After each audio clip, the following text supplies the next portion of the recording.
السلام عليكم ورحمة الله تعالى وبركاته. أعوذ بالله من الشيطان الرجيم. بسم الله الرحمن الرحيم. هو الذي جعل لكم الليل لتسكنوا فيه والنهار مبصرا إن في ذلك لآيات لقوم يسمعون. آمنا بالله صدق الله مولانا العلي العليم. அல்லாஹ் தான் உங்களுக்கு இரவு நேரத்திலே நீங்கள் அமைதி பெறுவதற்காக படைத்தான். பகலை பார்வைக்குரியதாக ஆக்கினான். நிச்சயமாக இதில் செவிமடுக்கின்ற மக்களுக்கு சிறந்த அத்தாட்சிகள் இருக்கின்றன என்று அல்லாஹ் ஜல்ல ஷானுஹு வ தஆலா சூரா யூனுஸ் 10ஆம் அத்தியாயத்தில் 67ஆம் வசனமாக பதிவு செய்திருக்கிறான். இரவு பகல் மாறி மாறி வருகிற இந்த காட்சி இருக்கிறதே, இறைவன் ஒருவன் இருக்கிறான் என்பதற்கு அத்தாட்சிகளாக இருக்கின்றன. அல்லாஹ் இரவையும் பகலையும் படைத்தானே, படைத்தவன் அல்லாஹ் தான். வேறு எவரும் இரவையும் பகலையும் படைக்கவில்லை, மாறி மாறி வர செய்யவில்லை. அன்றைய காலகட்டத்தில் ஒரு மூட நம்பிக்கை இருந்தது. இரவையும் பகலையும் கடவுள்களாக கொண்டாடினார்கள், தேவதைகளாக கொண்டாடினார்கள். அல்லது இரவையும் பகலையும் வேறு சில கடவுள்கள் இயக்குகின்றன என்றும் பலர் நம்பிக்கொண்டிருந்தார்கள். ஆனால் அது பொய்யான நம்பிக்கை என்பதை அல்லாஹ் ரப்பல் ஆலமீன் இந்த வசனத்தில் வெளிப்படுத்துகிறான். இரவையும் பகலையும் படைத்தது நாம் தான் என்கிறான் அல்லாஹ். ஹுவல்லதி ஜஅல லக்கும் லைல லிதஸ்குனு ஃபீ என்று அல்லாஹ் சொல்லுகிறான். அது மாறி மாறி வருவதிலே உங்களுக்கு அத்தாட்சிகள் இருப்பதாகவும் சொல்லுகிறான். எதற்காக நாம் படைத்தோம் என்பதற்கான காரணங்களை அவன் விளக்குகிறான். பகலெல்லாம் உழைக்கின்றோம், பாடுபடுகின்றோம், அலுப்பு ஏற்படுகிறது. அந்த அலுப்பிலிருந்து விடுபட்டு அமைதி பெற வேண்டும், மன ஆறுதல் பெற வேண்டும், நிம்மதி பெற வேண்டும் என்பதற்காக வேண்டிய அந்த இரவு நேரம், அந்த இரவு தூக்கம் அதை தூய்க்கின்ற அளவுக்கு, அதனுடைய துன்பத்தை தூய்க்கின்ற அளவுக்கு அல்லாஹ் நமக்கு ஒரு அமைதியான ஒரு சூழலை ஏற்படுத்துகிறான், எந்த ஒரு இடையூறும் இல்லாதவாறு. நன்கு யோசித்து பார்க்கிறோம். அல்லாஹ் தூக்கத்தை ஒரு நேமத்தாக வழங்கியிருக்கிறான். சுபாத் என்று, வஜாலன் நௌம சுபாத்தா என்று கூறுகிறான். ஆனால் தூங்க ஆரம்பித்ததற்கு பின்னாலே அயர்ந்து நாம் தூங்குகிறோமே, எந்த இடையூறும் இல்லாமல் தூங்குகிறோமே, இவ்வாறு தூங்கச் செய்கின்றவன் அந்த அல்லாஹ் தான். பகலை உழைப்புக்காக படைத்தான்.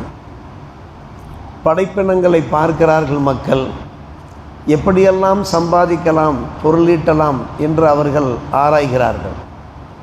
விவசாயத்தின் மூலமாக, வியாபாரத்தின் மூலமாக, அதே போன்று வேலை வாய்ப்புகள் மூலமாக எப்படியெல்லாம் பணம் பண்ண முடியும் என்பதை பார்க்கிறார்கள், ஆலோசிக்கிறார்கள், அவர் சம்பாதிக்கிறார்கள், வாழ்க்கையிலே முன்னேறுகிறார்கள்.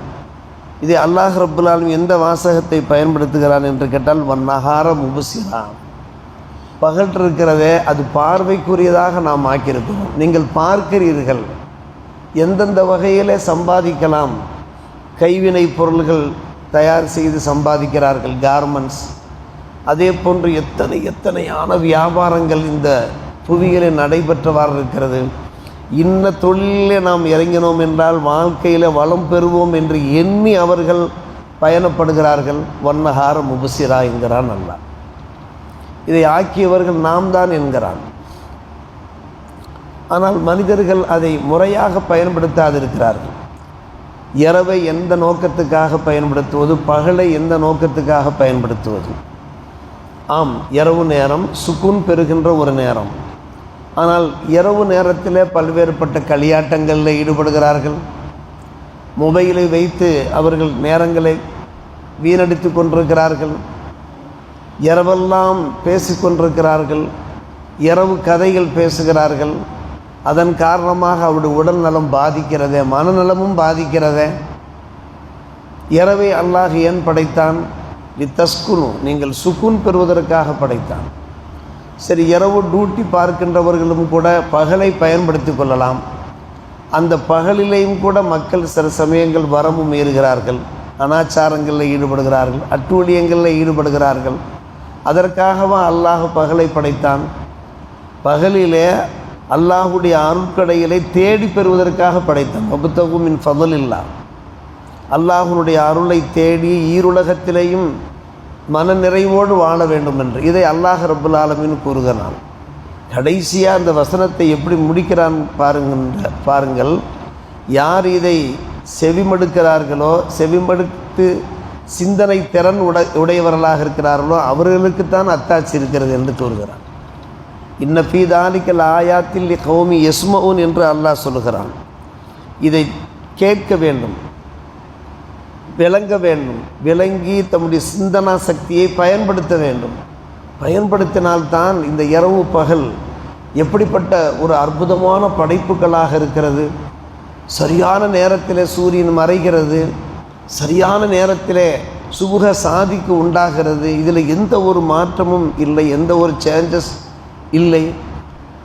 அந்த கணக்கு பிரகாரம் சுழன்று சுழன்று சூரியனும் சந்திரனும் நட்சத்திரங்களும் தோன்றுகின்றன, மறைகின்றனவே. இவற்றையெல்லாம் யோசித்து பார்க்கின்ற மக்களுக்கு இறைவன் ஒருவன் இருக்கிறான் என்பதற்கான அத்தாட்சிகள் இருக்கிறதா இல்லையா? எனவே பின்னால் ஒருவன் இருந்து கொண்டு இந்த இரவையும் பகலையும் இயக்கி கொண்டிருக்கிறான் என்பதை முஸ்லிம்களாகிய மூமின்களாகிய முதலில் நாம் நம்புகிறோம். நம்பி இதன் மூலமாக எத்தனை எத்தனை பயன்கள் நலன்கள் நம் மக்களுக்கு இருக்கிறது என்பதை புரிந்து நாம் வணக்க வழிபாடுகளில் ஈடுபட அல்லாஹ் நம்மை தூண்டுகிறான். இவற்றை நன்கு நாம் உணர்ந்தோம் என்றாலே இறைவனுடைய அந்த மகா சக்தியை புரிந்து அந்த ஓரிறைவனைத்தான் நாம் வணங்க வேண்டும் என்கின்ற உள்ளட்சத்தோடு மனிதன் வாழ ஆரம்பித்து விடுவான். அல்லாஹ்வை வணங்க வணங்க அல்லாஹ் நமக்கு வாரி வார தர தயாராக இருக்கிறான் என்பதை இந்த வசனம் நமக்கு போதிக்கிறது. அற்புதமான வசனம். ஹுவல்லதி ஜஅலலக்கும் லைல லிதஸ்குனூ ஃபீஹி வன்னஹார முப்சிரா. இரவை அல்லாஹுதான் படைத்தான். எந்த ஒரு கடவுள்களோ தேவதைகளோ படைக்க கிடையாது. படைத்தவன் அல்லாஹ் ஒருவன் தான். படைத்தான் நல்லது என்று அல்லாஹ்வுக்கு யார் பரிந்துரைக்கவும் இல்லை, அல்லாஹ்வுக்கு துணையாகவும் இருக்கவில்லை. இந்த வசனத்தின் விளக்கம் அதுதான். முழுக்க முழுக்க நான் ஒரு ஆளே காரணம், நான் ஒருவனே காரணம் என்கிறான். இந்த வசனத்தின் கருத்து என்னவென்று கேட்டால், இறைவா நீ இரவையும் பகலையும் படை என்று யாரும் என்னை பரிந்துரைக்கவும் இல்லை. சரி, நான் இரவு பகலை படைப்பது என்பது அது பிரம்மாண்டமான விஷயங்கள். அதற்கு அல்லாஹுக்கு எந்த துணையும் தேவைப்படவும் இல்லை. நான் முழுக்க முழுக்க ஒருவனாக இருந்து படைத்தேன் என்று தம்முடைய அந்த ஒருமைப்பாட்டை, தன்னுடைய ஏகத்துவ கொள்கை இங்கே அல்லாஹ் நமக்கு போதித்து கொண்டிருக்கிறான். அன்பான பெருமக்களே, இந்த உலகம் சுழல்வதற்கு, இந்த அண்ட சராசரங்கள் இயங்குவதற்கு அத்தனைக்கும் ஒரே ஒரு காரணம் அந்த ஓரிறைவன் அல்லாஹ் தான் என்பதை அல்லாஹ் இந்த வசனத்தின் வாயிலாக மெய்ப்பிக்கின்றானே. இந்த ஏக இறைவனை வணங்கி வலுத்தி வணங்கி வழிபட அல்லாஹ் ரப்பல் ஆலமீன் எல்லோருக்கும் நல்ல புரிவானாக. வாஹிர் தாவானா அல்ஹம்துலில்லாஹி ரப்பில் ஆலமீன்.